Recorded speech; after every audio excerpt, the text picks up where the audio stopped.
Okay, let's get the president's take on what he did yesterday. We have that, the president cabinet meeting, shortly after the program began, and there was the media for the first 5 minutes of it, and they were eventually kicked out.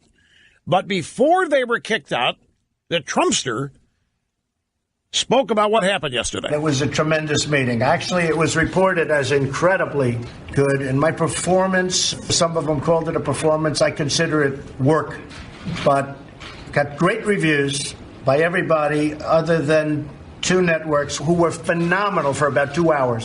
Then after that, they were called by their bosses and say, oh, wait a minute. And unfortunately, a lot of those anchors sent us letters saying that was one of the greatest meetings they've ever witnessed. And they were great. For about 2 hours, they were phenomenal.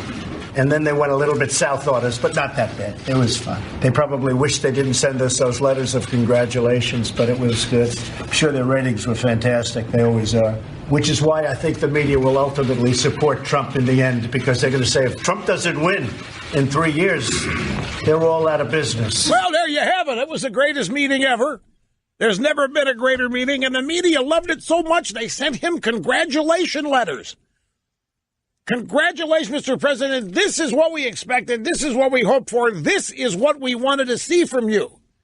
Media people sent him congratulation letters, and they were praising for 2 hours, and then their bosses couldn't take any more and made them start ripping Trump. But that's okay. That's okay. They were phenomenal for 2 hours, and they went a little bit south. And now they're probably regretting that they sent Trump the congratulation letters, but that's okay, because all that matters is the ratings were fantastic, and the media learned again that they can't keep their ratings and keep the interest without Trump, which means screw you, Oprah, in 2020. No, I intended to get your phone calls in the first hour, but then we got the Trump soundbite on his take on his meeting yesterday. Congratulation letters from people at two networks. I wonder if one of them was Jim Acosta. See, who sent these, I wonder? I'd like to know who sent the two congratulation emails to Trump on a great meeting. You know, attaboy, way to go. We knew you could do it. Anyway, your phone calls are coming up, and there's still more to add to all this and the other things out there, too, so we're jammed. Don't go away. Here's Trump again at this. Folks, let me play it again, and you analyze it yourself. This is just moments ago before a cabinet meeting, before the press was kicked out. And it's the president reviewing his immigration meeting yesterday, most of which was televised. It was a tremendous meeting. Actually, it was reported as incredibly good. And my performance, some of them called it a performance. I consider it work, but got great reviews by everybody other than two networks who were phenomenal for about 2 hours. Then after that, they were called by their bosses and say, oh, wait a minute. And unfortunately, a lot of those anchors sent us letters saying that was one of the greatest meetings they've ever witnessed. And they were great. For about 2 hours, they were phenomenal. And then they went a little bit south on us, but not that bad. It was fun. They probably wish they didn't send us those letters of congratulations, but it was good. I'm sure their ratings were fantastic. They always are. Which is why I think the media will ultimately support Trump in the end, because they're going to say if Trump doesn't win in 3 years, they're all out of business. Okay, there's Trump talking about his meeting yesterday. Now, the rest of us talking about it are down deep in the weeds of the policy. And we're analyzing what Dianne Feinstein said. We're analyzing what Trump said and didn't say. We're analyzing how Trump behaved and how Trump reacted. We're analyzing the Republicans. We're down there in the weeds, folks. We're examining this. And what's Trump's take? Well, it was a performance. Mission accomplished. Got some congratulatory letters from. What do you think that's about? I can tell you, if those letters actually were sent, you know what it was?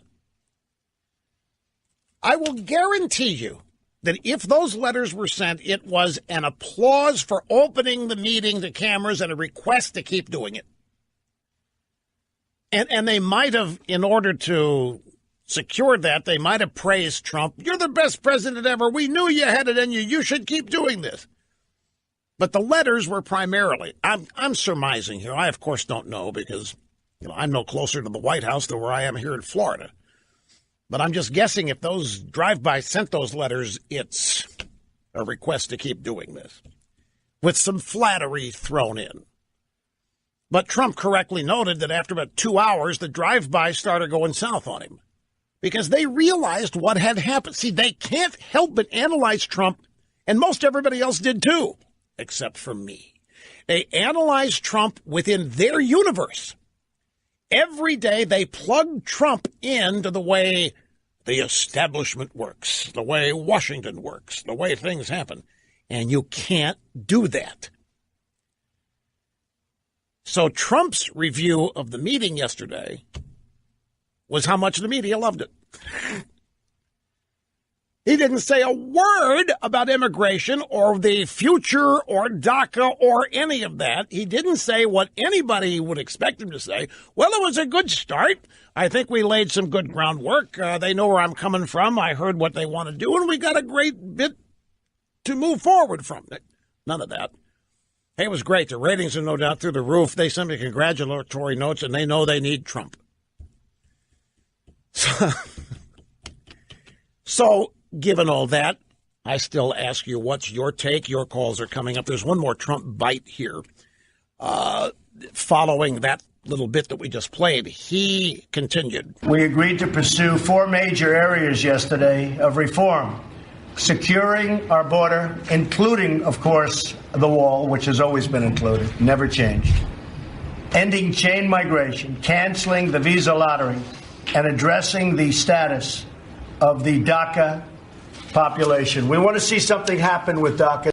Okay, folks, I have to tell you that you ask anybody else in that meeting yesterday, and none of that was agreed to. In fact, I have looked at some of the critics, both left and right, of Trump, and they're mad that he appeared to cave on the wall. They're mad that he didn't say anything about chain migration in the meeting yesterday. They're mad that he didn't say anything about the visa lottery. And yet here's Trump's review. We agreed to pursue 4 major areas of reform. The wall, and that's never changed, ending chain migration, canceling the visa lottery, and addressing... You go ask Dianne Feinstein if she thought any of that happened yesterday, and I guarantee you she's going to say, I don't know. I was illegally releasing some testimony. Well, I don't remember hearing any of that. And if you go ask Dick Turban, you go ask Steny Hoyer, what?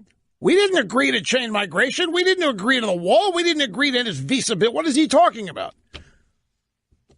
This is why my take on this, I think, is unassailably correct.